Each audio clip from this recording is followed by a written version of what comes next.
my butt back there. How y'all doing? Good. Not chill right here? Good, right here? Yeah.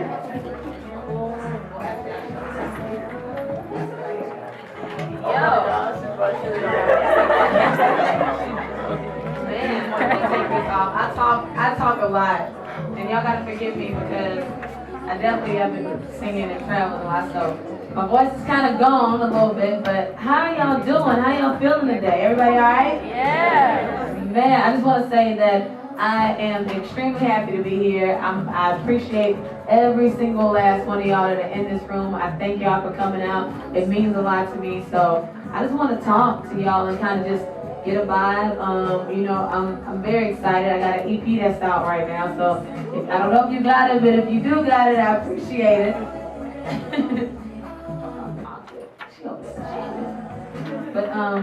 But yeah, man, I just want to sit and just have conversations with y'all and find out, what y'all go through. Like, let's just talk and just chill, and please don't be shy because I'm not, and I talk a lot.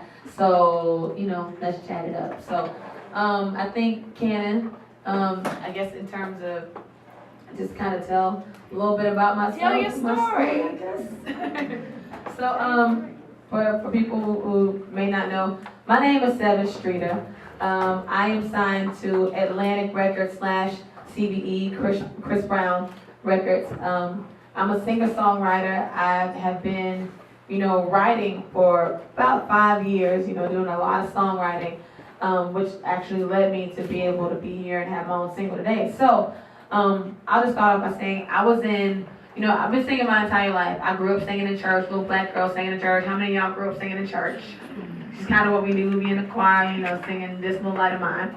And and so I been singing forever. I did Showtime at the Apollo when I was 10 years old. We gonna burn that footage because that dress was not cute. But I did Apollo when I was 10 years old.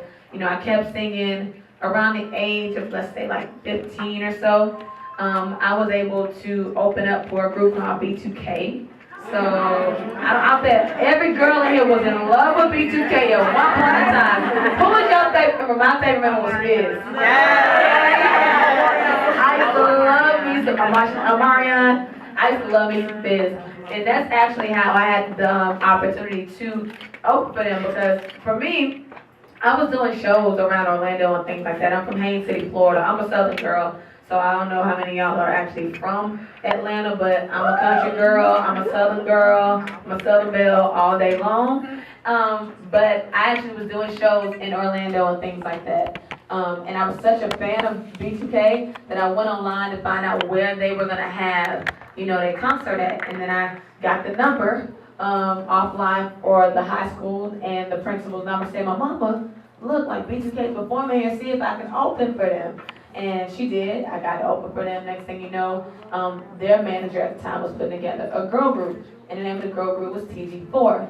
TG4 was signed to Interscope. We got to go on a Scream Tour too. How many of y'all been on a Scream Tour before? Been to one.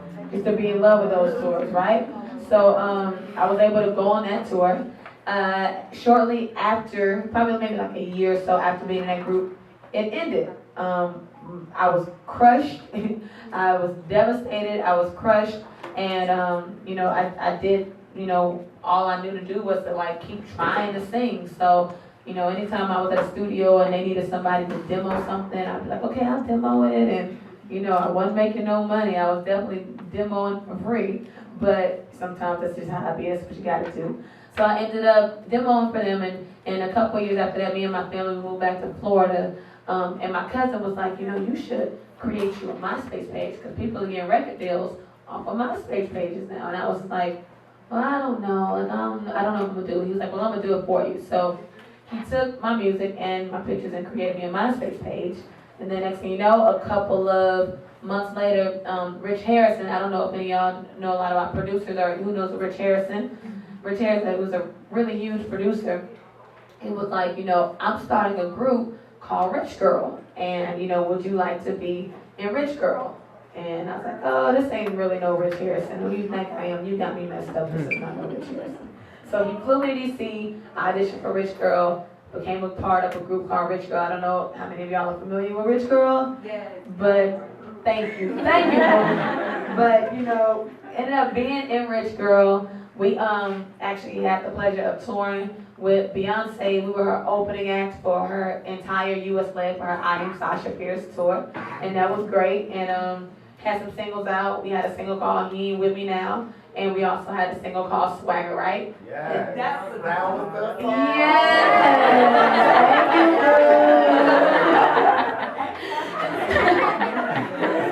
I love it. But Rich Girl was so much fun. I loved being in my group. It was 4 girls. Shout out to Audra, to Lindriette, and Brave. They were amazing to be in a group with for 4 years. We had a great time. While we were in Rich Girl, we were managed by a lady named Tina Davis. How many of y'all are familiar with Tina Davis?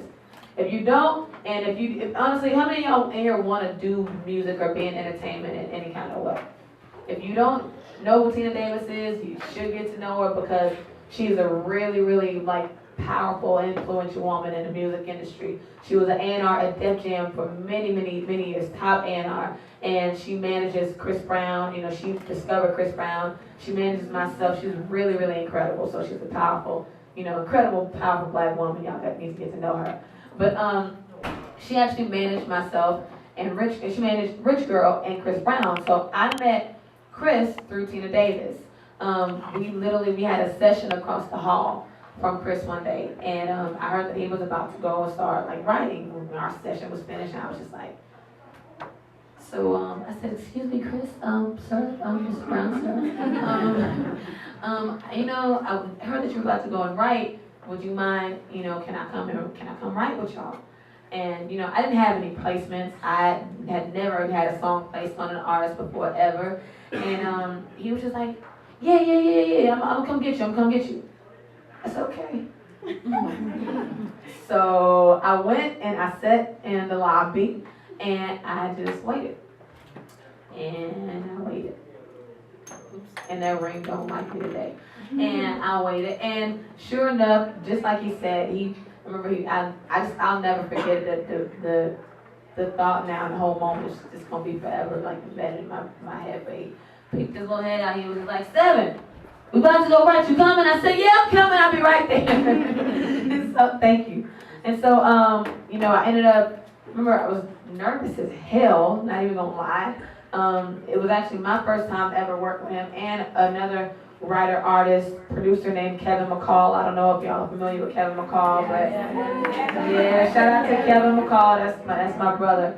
But we both had the opportunity to work with Chris that night, and literally, I swear, from that moment on, from there up until now, when he was working on his Fame album, he made me and Kevin a part of his writing team. So everywhere that Chris went, to go write with, if he went to Miami to write for his album, work on his album, me and Kevin went with him. If he went to New York to go write and work on his album, me and Kevin went with him. And, just not to state the obvious, but y'all gotta take opportunities and chances when you see them and when they are available to you. Because that moment forever, it changed my life forever. Just one little moment changed my life forever. And from writing with Chris, in terms of his Fame album, my first placement ever as a writer is a song called Yeah 3 Times. I don't know if y'all know Yeah 3 Times. Yeah. Yes. But thank you. That was the first song I ever got placed. And a little back history on that song. I didn't know, Chris, we were working on Yeah 3 Times, and a lot of times, we'll be in sessions, and they're like, all right, we're gonna go out for a little bit and we'll be back. I'm like, all right, cool. So that was the first time he had ever left me in the studio alone for me to him trusting me to write anything by myself. And he was like, all right, he's like, well, go ahead and write the second verse. I'm gonna cut it when I get back. And I was like, okay, all right. So the second he stepped foot out of that studio, I kid you not, I think I must have sweat bullets from the time he was gone to the time he came back. I think I wrote that verse, the second verse, probably good 7 times, not even lying, about 7 times. And I remember Brian, the engineer, saying, okay, Seb, I think I think it's good. I think he's on his way back. As soon as like I said, okay, all right, I'm good. That's the verse I'm gonna go with. And he walked in, and we were sitting way back in the corner, like while he listened to it, and I was just like watching him. Like, all right, cool, load that up, I'm gonna cut it, and I think I'm almost passed out. But I was just happy, and I appreciate that opportunity. It was my first placement ever. Aside from writing Yeah 3 Times with Chris, I also was able to write, Wet the Bed was another record that I wrote with him. Strip, y'all some hot ass. They back there, ooh, boy, I tell you. Look, I'm the one to talk. I freaking wrote the record. So. But I was able to write What the Bed with him, featuring Ludacris. I was able to write Strip with him. Kevin actually rapped on that one. I was actually able to write Next to You with him. It was a song featuring Justin Bieber with him. And I was freaked out on that set too, because I really love that record. And a lot of times when you write records, you don't know if a feature's gonna be on it or not. So just the fact that, we wrote the record, I was already happy with the fact that it was even, on the album. And then when he made it a single, I was even happier. And then when he put Justin on it, I was like, thank you, Jesus. Mm-hmm. So, that ended up being cool. So I wrote, Next to You with him. Aside from that, ended up writing about 7 songs on his Fame album with him. And I was featured on a song called She Ain't You with him. And that feature came out of nowhere too. We actually did that record in New York. When I found out that, cause I didn't think that he was gonna keep me on the record. I just figured I was like maybe just gonna demo it and maybe he'll put somebody else on it. I was away on a writing trip when I found out, hey, so Chris is shooting the She Ain't You video tomorrow. He wants you to fly back to LA and be in the video. And I lost my mind again, but that was another really cool moment for he and I. Aside from, writing 7 songs on Fame, I also wrote about 7 songs on his Fortune album with him. I wish I had a track listed in front of me because I don't be remembering like that. But wrote 7 songs, and I have 2 duets on his Fortune album with him. One is called Cadillac, and the other one is called Touch Me on his Fortune album. And just writing for Chris and working with Chris, period, like I say all the time, it changed my life. Just a little sidebar on it, like a lot of people don't understand or don't get a chance to, may not ever get the chance to experience and be in a work environment with him, but he is one of the most creative people I think you will ever be able to witness and lay your eyes on in your entire life. When I tell you Chris can cut 7 records in a day, and I'm not lying about that, he is absolutely amazing. In terms of being a songwriter, I learned so much from him and from Kevin.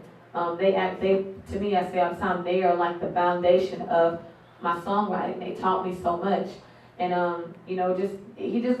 Chris don't put himself in a box, especially creatively. Like if he want to go and like scream at the top of his lungs on a record, which I'm sure y'all heard him screaming on records before, he's gonna do that, and he can do everything from doing a pop record that we love, like Yeah 3 Times, go doing a urban hood record where he rapping like Look at Me Now, and just all across the board, he's absolutely amazing. So I just have to say shout out to him. That's my brother. I love him.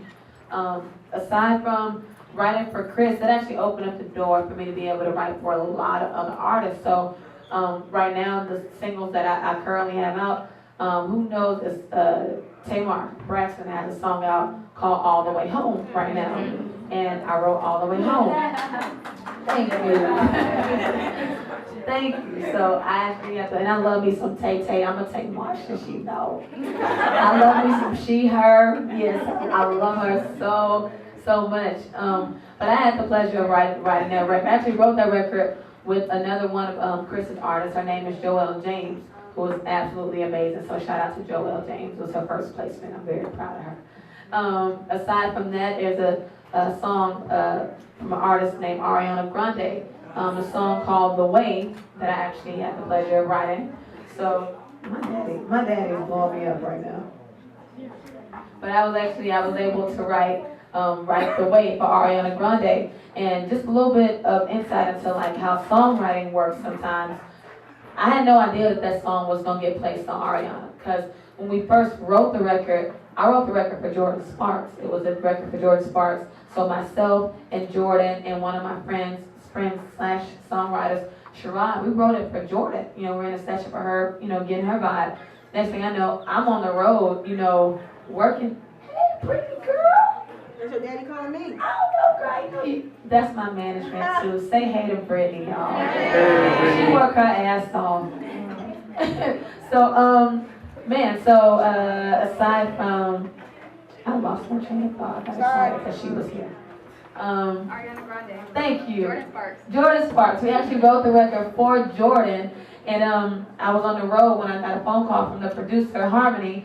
Harmony was like, "Hey, so you know, the song actually got placed on an artist named Ariana Grande." And I was like, "All right, cool." So I went and I went in the hotel. I looked her up, and I was like, "Yo, she got like 10 trillion billion followers on Twitter and Instagram and stuff. Like, dang, okay, well let me go listen to it." And I heard her version of it, and honestly, I was like, I looked at the picture, and then I listened to the song, and then I looked at the picture again, and I was like, oh, this little girl can go. Like, she can go, can she not? Like, she sings her butt off, and I was just like, so happy, because I will be honest, not every time that you write a record and you cut it on somebody, do you love how the record turns out. You don't always love it. Sometimes it's like, okay, well, that's cool. I wish they would have did this, but I just love how she sang that record. It came out great, and I mean, the rest is history with that record. It was a #1 record. I don't know for how long, but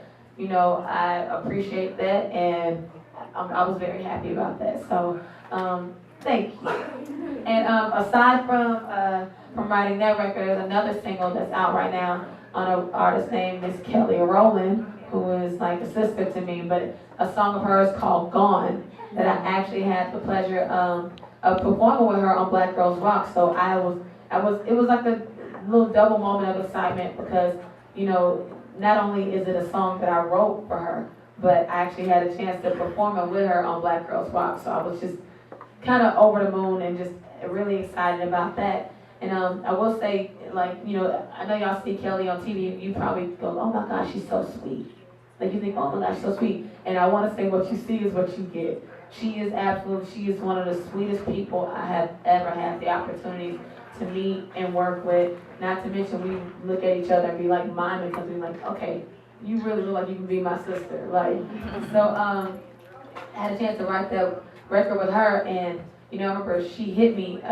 She was like, hey, I called her one day. I was like, hey, I'm about to, you know, grab a glass of wine and catch a movie and some Italian food. What you doing? You want to go, let's go, do that. And she was like, I'm actually recording for X Factor. And she was like, well, I'll see you at Black Girls Rock. I was like, yeah, okay, cool. She was like, are you performing? And I was just like, no. I said, I think I'm just going to be a black girl on the carpet that rocks. And she goes, she was like, well, I got an idea. I'll call you back. And I was just like, okay, cool. So next thing I know, next day, she hits me. She was like, so do you want to perform Gone With Me on Black Girls Rock? And I wish we weren't over the phone, because I would have looked at her like she was stupid. Because that couldn't have been a real question. Like, what do you mean? Of course I do. So just to be able to be a part of that performance with her, I know we've all been Kelly Rowland fans for forever, been Destiny Child fans for forever. So that was an amazing experience.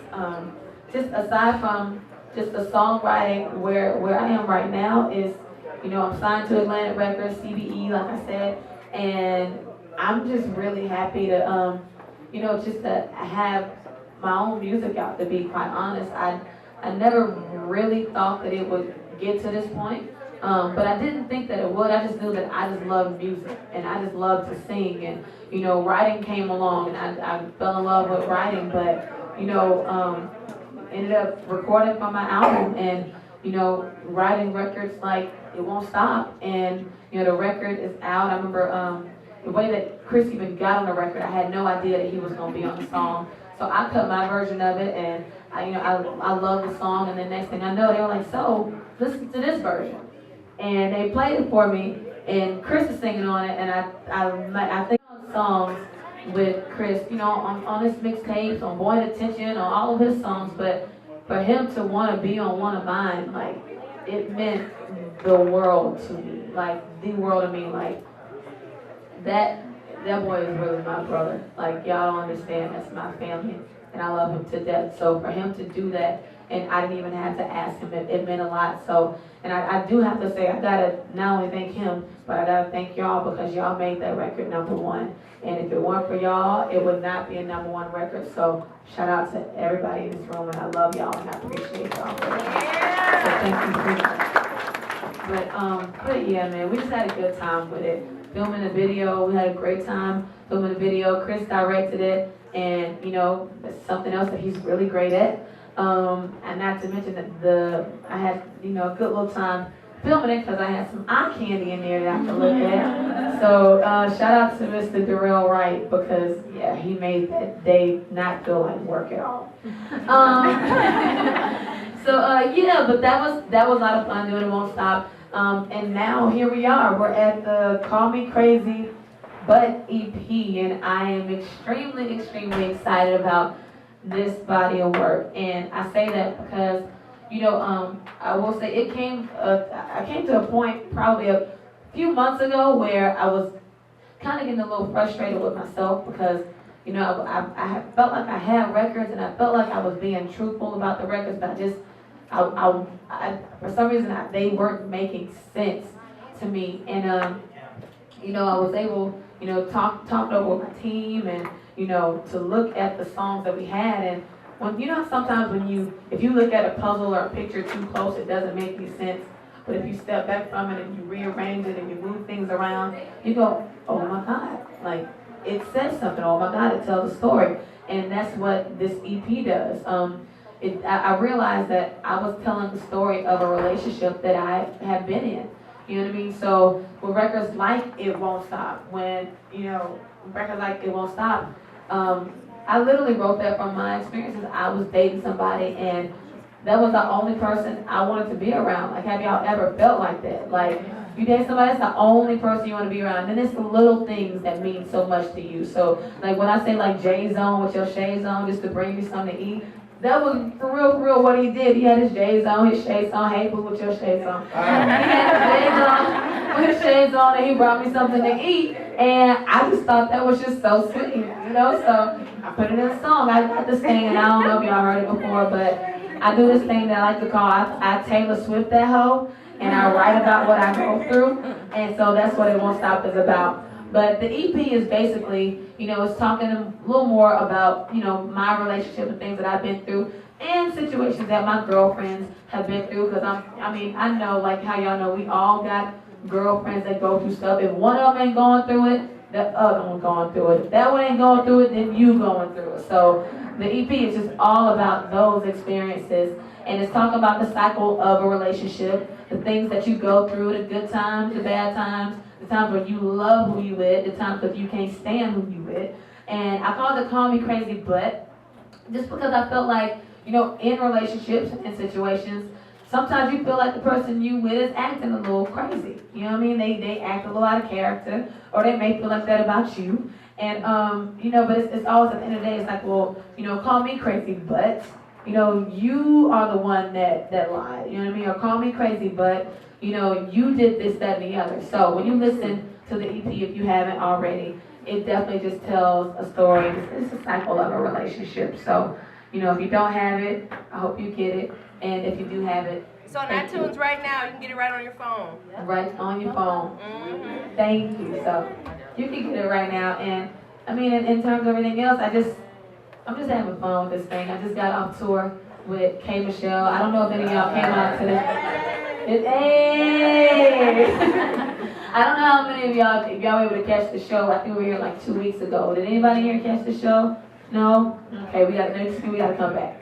We just gotta come back, and y'all gotta catch the next one. But we had a great time on the tour, on the road. It was Tierra Thomas, myself, and K. Michelle, and we just had a really good time. You know, K. Michelle and that voice is absolutely amazing. She puts on a great show. Tierra Thomas put on a great show with her and her voice and that guitar. So we just had a good time. And, you know, like I said, right now for me, it's just definitely all about call me crazy, but, and like I said, I just thank all of y'all for being here, so I really appreciate you. Sorry if I talk a lot. I told y'all I could talk a lot. Sorry. So we're gonna take a couple of questions. For Sevyn, anybody have anything that they want to specifically ask her? This pretty lady right here in the front. Hi, I'm Nancy with TDA Magazine, the college-based publication. And I just want to know how you felt going from two girl groups to independent artists. How does that feel? I will say it wasn't the easiest. When Rich Girl ended, I cried like a baby in the studio the day that decision was made, and she can tell you. Remember, I sat by the little refrigerator in the lounge at Record Plant, and I cried like a baby the day that it ended. Just because being in a group, it's so many great things about being in a group. You know, you're not by yourself.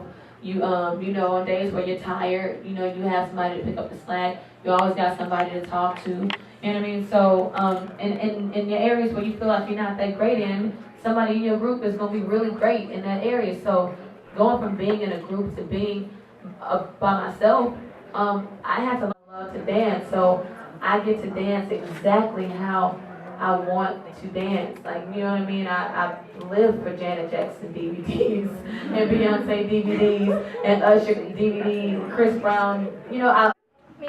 Yes. Oh, thank you. Hi, Sevyn. My name is Hey. Naya, and I own a blog called I Love Media.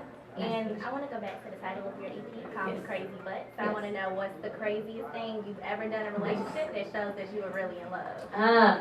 Well, the thing is, that's a great question. You said, what's the craziest thing that I've done in a relationship that showed that I was really in love?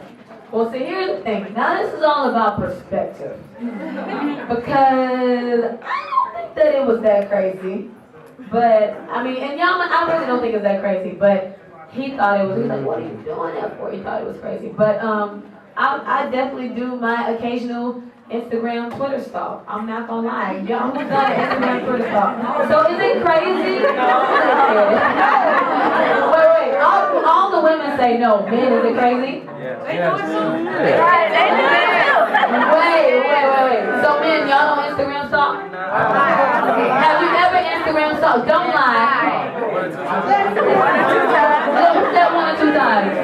Exactly. I was young. They know they do that Instagram stalk, and then you gotta be careful when you're looking at the picture, because if you like double tap it, you gotta be real careful. Let me tell you, I was Instagram stalking one day, and I showed my mama the picture. I'm Instagram stalking, and I showed her, I was like, Mama, look at this picture, look at this. And she don't know Instagram rules or how it works. She was like, oh, that's so cute. I said, you cannot double tap the picture. She was like, oh my bad. You're out of my mama, she's crazy.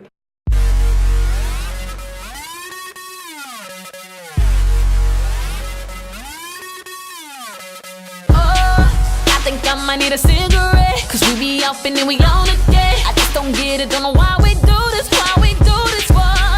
One day we be in a Cadillac, I be riding with my seat laid back. Next day I be breaking all your windows, keying up your doors. Don't know how you do to me what you do, but baby, ooh, you do it so good. And yeah, we break up, I break all your stuff. That's just how we love, we keep it so. How you make me feel, can't nobody do that for me. And we gon' do some things, but I can't stop loving you. And oh, I like it, I like it, oh, I like it. Shades on, shades on, always a hot day. You done made a big mistake. When it comes to my heart, I'll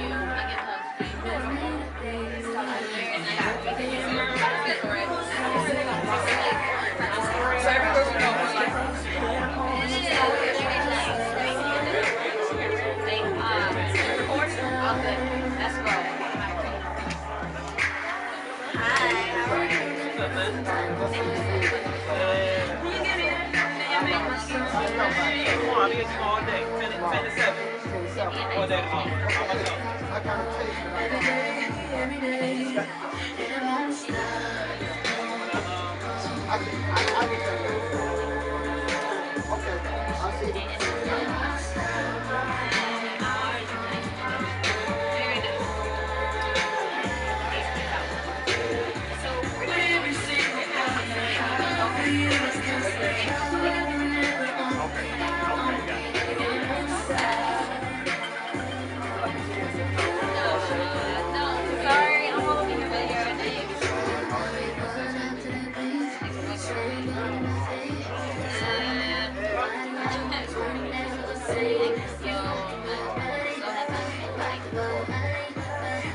It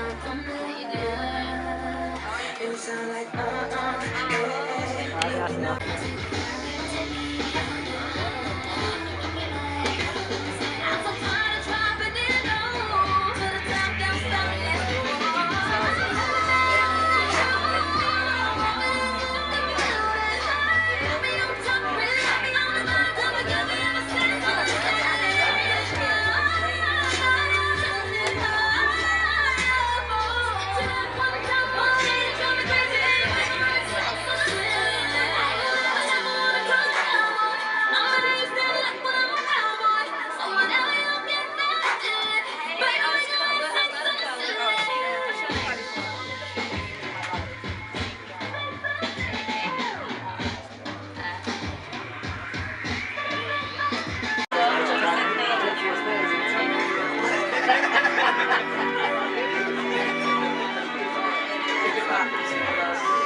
Okay, Sevyn. Everybody knows you as a songwriter. You were always like on the back end of music. So now, how does it feel being on the front end of music? Being an artist, opposed to being a songwriter, both of them I love so much. So I can never really pick between the two. But all my life growing up, I've wanted to be a singer. I wanted to. When the little aggravating little kids that used to like to be at the family reunions, putting on shows, and all the family come over to the house and they want to put on a show and get dressed up. I was that aggravating little kid. So for me, being an artist, the little 10-year-old little girl inside of me, it's just like, yay, we get to do it for real this time. So I have to say, I really do. I love being an artist. Like, it just, yeah. Right now, if I had to pick right now, today, at this moment, being an artist right now is definitely it's winning a little bit. Well, you're making a lot of noise here in Atlanta, and I wish you the best in your career. Thank you. And Sevyn, this is Sneaker from QueenNika.com. Can you explain bands for us, the acronym? Man, I think y'all just want Sevyn to be ratchet. Bands is a record that I wrote when I was heartbroken and pissed. So bands stands for bitch ass nigga shit. I'm sorry, it does. I just felt like there was definitely somebody who was, doing that. Had that kind of behavior, shall I say? So that's what band stands for. But we want to thank you for writing that. I mean, there's a lot of us that feel like that too. So. I feel like men and women both encounter that, in bands. Men run across them all the time. I remember when Diddy had T-shirts saying, no bitch assness. So I think that we all run across, bands. If you could describe yourself in 3 words, what would they be and why? Oh, sheesh. When I say this, don't think that I mean like mentally, okay? But I'm slow. Very slow. I move like a snail. I hear it all the time. Definitely I'm an entertainer. And this isn't really one word, but I'm very family oriented. I love my family, so. I have one last question. This is Sean Garvey with Lady Phoebe from Beachwork Radio FM. What can people expect from the new album called Me Crazy But, and what was the creative process behind the album? What can you expect? You can expect for Call Me Crazy But to be, honestly, it's very truthful. I speak about the ups and the downs of being in love. It's very vulnerable. You can expect to hear a lot of Sevyn, to be quite honest. Honestly, a lot of what I've gone through and, just in relationships, period, I put into the album. You can expect to hear a lot of singing, because I like to sing. You can expect to hear a lot of just cool sounding instruments. I'm really big on chord changes. I like big crazy drums, things that I could dance to. So you can expect to hear a lot of that. And the recording process for Call Me Crazy But was, just over the span of probably like a year. I just recorded songs, and I was trying to be as truthful as I possibly could every day in recording them. And then we look up a year later, and we have all these songs in this big pile And we started to kind of maneuver them and realize that if you put them in a certain order, they told a story. So Call Me Crazy But is really talking about the cycle of a relationship, and it comes from my experiences and my best friends and my girlfriends, you know, people that I've talked to, real experiences. One last question. Last one. I have one last question. If you could give advice to a young person that's trying to come up in the industry world, as in music and everything, what advice would you give them and why? My advice to an up-and-coming producer, singer, songwriter would be, and I say this all the time because I really mean it, and I've lived it. If you're a dope, singer, link up with the dopest, writer and producer in your area, because they're going to need somebody to demo their music. And there you go. You got you a free demo, and you can go and play this for people and say, hey, this is what I sound like. Same thing. If you are a dope producer, find the dopest songwriter in your area, because you're going to want somebody to write some stuff over your beat so you can, start submitting not only tracks, but you can submit, whole records. If you're a dope songwriter, link up with the dopest producer in your area, because you can't just write a song to thin air, you know what I mean? You can, but who wants to hear that? You know what I mean? So find the dopest producer in your area, because, all of it works together. You know what I mean? You all really need each other. So that would be my advice. Okay. All right. Thank you. Thank you. Thank you, guys.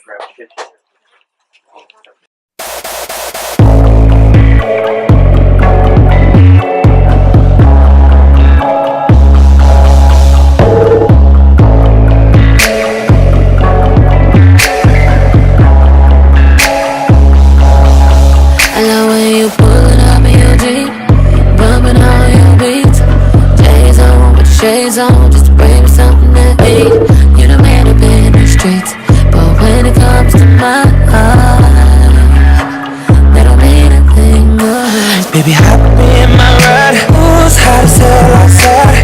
Put the top down, with your doors closed, hand up on your thigh. Drive slow, take your time. Every little thing you do got me feeling some type of way. When you give me that thunder, you make my summer rain.